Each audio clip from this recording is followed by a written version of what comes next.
ಎಲ್ಲರಿಗೂ ನಮಸ್ಕಾರ. ವೇದಿಕೆ ಮೇಲೆ ಆಸೀನರಾಗಿರ್ತಕ್ಕಂಥ ಎಲ್ಲ ಹಿರಿಯ ಅಧಿಕಾರಿ ವರ್ಗದವರಿಗೂ ಮತ್ತು ನಮ್ಮ ಆರೋಗ್ಯ ರಕ್ಷಾ ಸಮಿತಿ ಸದಸ್ಯರಿಗೂ ಮತ್ತು ನಮ್ಮ ತಾಲೂಕು ಆಡಳಿತಾಧಿಕಾರಿಗಳು, ನಮ್ಮ THO ಸರು ಮತ್ತು ನಮ್ಮ ADM ಅವರು ಮತ್ತು ಎಲ್ಲ ನನ್ನ ನೆಚ್ಚಿನ ಆಸ್ಪತ್ರೆ ಸಿಬ್ಬಂದಿ ವರ್ಗದವರು, ಆಶಾ ವರ್ಕರ್ಸು ಮತ್ತು ಎಲ್ಲ ನಮ್ಮ ಎಲ್ಲ ತಾಲೂಕಿನ ಹಿರಿಯ ಮುಖಂಡರು, ಗಣ್ಯಮಾನ್ಯರು ಮತ್ತು ನಮ್ಮ ಪಕ್ಷದ ಹಿರಿಯ ಮುಖಂಡರಿಗೆ ಮತ್ತು ನಮ್ಮ ಮಾಧ್ಯಮ ಮಿತ್ರರಿಗೆ, ಸಾರ್ವಜನಿಕ ಎಲ್ಲರಿಗೂ ನಮಸ್ಕರಿಸುತ್ತಾ, ಈಗೆಲ್ಲ ಆಸ್ಪತ್ರೆ ಬಗ್ಗೆ ಮತ್ತು ಎಲ್ಲ ಬಗ್ಗೆ ತಾವೆಲ್ಲ ಮಾಹಿತಿ ಕೇಳಿದ್ರಿ. ಇದು ನಮಗೆ ನಿಜವಾಗ್ಲೂ ನನ್ನ ಅದೃಷ್ಟನೋ ಇಲ್ಲ ನಮ್ಮ ತಾಲೂಕಿನ ಋಣನೋ ಗೊತ್ತಿಲ್ಲ. ಈ ಒಂದು 30-35 ವರ್ಷದಿಂದ ನಮ್ಮ ತಂದೆಯವರು ಏನು ಒಂದು ಅಡಿಪಾಯ ಹಾಕ್ಕೊಟ್ಟಿದ್ರೋ ಆ ದಾರಿನ ಮತ್ತೆ ಹಿಂಗೆ ಟ್ರ್ಯಾಕಲ್ಲಿ ಹೋಗೋದು ಮತ್ತೆ ಸರಿದಾರಿ ತರೋಂಥ ಕೆಲಸ ನೀವು ನನ್ನ ಜವಾಬ್ದಾರಿ ಕೊಟ್ರಿ. ಇವತ್ತು 30 ವರ್ಷದಿಂದ ಇವತ್ತು ನೆಲಮಂಗಲ ಊರು, ಬೆಂಗಳೂರು ಗ್ರಾಮಾಂತರ ಇದರಲ್ಲಿ ಬೆಂಗಳೂರು ಅಂಥದ್ದು ಇವತ್ತಿನವರೆಗೂ ಬೆಂಗಳೂರು ಗ್ರಾಮಾಂತರದಲ್ಲಿ ಬೆಂಗಳೂರು ಕೂಗಳತಲ್ಲಿದ್ರೂ 30 ಬೆಡ್ ಹಾಸ್ಪಿಟ್ಲ್ ಇದೆ ಇವತ್ತಿನವರೆಗೂ. ಈ ವರ್ಷ ಹೋದ ಬಜೆಟಲ್ಲಿ ಅಪ್ರೂವಲ್ ಆಗಿ ಈ ವರ್ಷ ಭೂಮಿ ಪೂಜೆ ಆಗಿದೆ 100 ಬೆಡ್ಗೆ. ಅಲ್ಲಿ ಈ ವರ್ಷ 32 ವರ್ಷದಿಂದನೇ ನಮ್ಮ ತಂದೆಯವರು ಇರಬೇಕಾದ್ರೆ ಇಂಥ ಒಂದು ಅತ್ಯಂತ ಹಿಂದುಳಿದ ತಾಲೂಕಿಗೆ 100 ಬೆಡ್ ಹಾಸ್ಪಿಟ್ಲ್ ಮಾಡಿದರು. ಆದರೆ ಬರೀ 100 ಬೆಡ್ ಮಾಡಿದರೂ ಸರಿ, ಆದರೆ ನನಗೆ ಯಾಕೆಂದರೆ ನಮ್ಮ ಆಶಾ ವರ್ಕರ್ಸ್ ಗೊತ್ತಿದೆ ತಾಯಿ ಮಕ್ಕಳ ಕಷ್ಟ ಏನಂತೇಳಿ. ಇವತ್ತು ಯಾಕೆ ನಾವು ಈ ಶೀರ್ಷಿಕೆ ಇಟ್ಕೊಂಡಿದ್ದೀವಿ ಅಂತಂದರೆ ಅವ್ರಿಗೆ ಗೊತ್ತಿದೆ, ನನಗೆ ಗೊತ್ತಿದೆ, ಇಲ್ಲಿ ನಮ್ಮ ವೈದ್ಯರುಗಳಿಗೆ ಗೊತ್ತಿದೆ, ನಿಮಗೆಲ್ಲ ಗೊತ್ತಿದೆ. ಈ ಒಂದು ಎಷ್ಟು ಕಡಿಮೆ ಸಮಯದಲ್ಲಿ ಜೀವ ಉಳಿಸೋಂಥ ಕೆಲಸ ಆಗಬೇಕು. ಫಸ್ಟು ಕುವೆಂಪುರು ಹೇಳ್ದಂಗೆ ಏನಾದರೂ ಆಗು ಫಸ್ಟ್ ಮಾನವನಾಗು, ಮತ್ತು ಎಲ್ಲ ಜೀವನದ ಅತಿ ದೊಡ್ಡ ಗುರಿ ಅಂದರೆ ಬದುಕೋದು. ಆಯಿತಾ? ನಾವು ಏನಾದರೂ ಶ್ರೀಮಂತರಾಗ್ಬೋದು, MLA ಆಗ್ಬೋದು, ಮಿನಿಸ್ಟರ್ ಆಗ್ಬೋದು, ಶಿಕ್ಷಕರಾಗ್ಬೋದು, ಏನಾದರೂ ಆಗ್ಬೋದು, ಫಸ್ಟು ನಾವು ಬದುಕಬೇಕು. ಆ ಬದುಕೋದಕ್ಕೆ ಆಯಿತಾ, ಈಗ ಯಾವುದೋ ಒಂದು ನಮ್ಮ ಕರ್ಮ, ನಮ್ಮ ಪಾಪ, ನಮ್ಮ ಪುಣ್ಯ, ಈಗ ಹೇಳ್ತಾಯಿದ್ರು ನೀವು ಪುಣ್ಯದ ಕೆಲಸ ಮಾಡ್ತಾಯಿದ್ದೀರಿ ಅಂತೇಳಿ. ಇದು ನಾನೊಂದು ಸಾಂವಿಧಾನಿಕ ಹುದ್ದೆಯಲ್ಲಿ ಇರೋದ್ರಿಂದ ನಾನು ಪಾಪ ಪುಣ್ಯ ಅಂತೆಲ್ಲ ನೋಡೋದಿಲ್ಲ ಇಲ್ಲಿ. ಯಾಕೆಂದರೆ ಸಾರ್ವಜನಿಕರಿಗೆ ಅವಶ್ಯಕತೆ ಇರೋಂಥ ಕೆಲಸಗಳು ಮಾಡ್ಕೋಬೇಕಾಗುತ್ತೆ. ನಿಮಗೆಲ್ಲ ಗೊತ್ತಿದೆ MMR IMR ಅಂತ ಹೇಳ್ತೀವಿ, maternal mortality rate and infant mortality rate ಅಂತೇಳಿ. ಮಗುವಿನ ಮರಣ ಪ್ರಮಾಣ ಮತ್ತು ತಾಯಿಯ ಮರಣ ಪ್ರಮಾಣ 1,000 ಜನಕ್ಕೆ ಎಷ್ಟು ಮಗು ಹುಟ್ಟಿದ 1 ವರ್ಷದಲ್ಲಿ ಬದುಕುತ್ತೆ.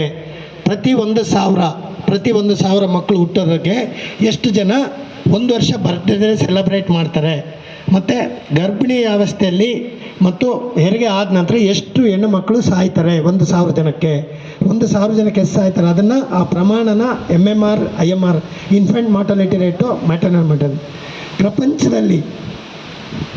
ಪ್ರಪಂಚದಲ್ಲೇ 1 ವರ್ಷ ಹುಟ್ಟಿದ 1 ವರ್ಷದ ಮಗುನ ಬರ್ತ್ಡೇ ಸೆಲೆಬ್ರೇಟ್ ಮಾಡ್ಕೊಳ್ಳೋದು ಅತಿ ಜಾಸ್ತಿ ಸಾವುಗಳು ಪ್ರಪಂಚದಲ್ಲಿ ನಮ್ಮ ಭಾರತ ದೇಶದಲ್ಲಿ.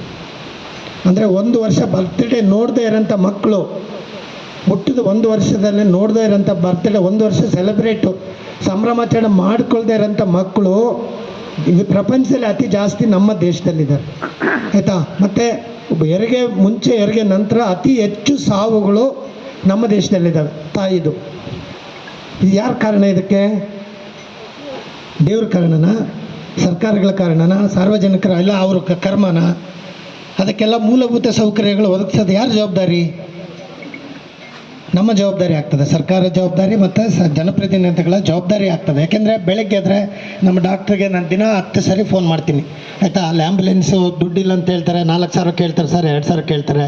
ಬಳ್ಳಾರಿಗೆ ಹೋಗೋಕೆ ಕೇಳಾರೆ, ಕೊಪ್ಪಳಕ್ಕೆ ಕೇಳಕ್ಕೆ ಹೋಗಿದ್ದಾರೆ, ಅರ್ಜೆಂಟ್ ಐತೆ ಹೆರಿಗೆ ಡೆಲಿವರಿ ಇಲ್ಲಿ ಡಾಕ್ಟ್ರ್ ಇಲ್ಲ ಅಂತ ಹೇಳ್ತಾರೆ. ನೀವು ಹೇಳ್ತಾ ಇದ್ದೀರಿ, ಈ ಕಾನೂನು ಕುಳ್ಳಿಗೂ ಒಂದೇ ಇರ್ತದೆ, ಬಳ್ಳಾರಿಗೂ ಒಂದೇ, ಬೆಂಗಳೂರಿಗೂ ಒಂದೇ. ಆಯಿತಾ? ಡಾಕ್ಟರ್ಸ್ನ ರೆಕ್ರೂಟ್ ಮಾಡೋದು ತುಂಬ ಕಷ್ಟದ ಕೆಲಸ. ಅದರಲ್ಲಿ ನಿಮಗೆ ಗೊತ್ತಿದೆ ಅನಿಸುತ್ತೆ, ಇಲ್ಲೊಬ್ಬರು ಅನಸ್ಥೆಟಿಸ್ಟ್ ಡಾಕ್ಟರ್ ಸಲೀಮ್ ಅಂತಿದ್ರು, ಮೊನ್ನೆ ಕೌನ್ಸಿಲಿಂಗಲ್ಲಿ 1 ತಿಂಗಳಾಯಿತು, ಅವರು ಹೋದರು. ಈಗ ಯಾರು ಡೆಲಿವರಿ ಮಾಡೋಕ್ಕೆ ಕೂಡ, ಈಗ ಸಿಸೇರಿಯನ್ ಸೆಕ್ಷನ್ ಮಾಡೋಕ್ಕೆ ಕೂಡ ಒಬ್ಬರು ಡಾಕ್ಟ್ರ್ ಇಲ್ಲ.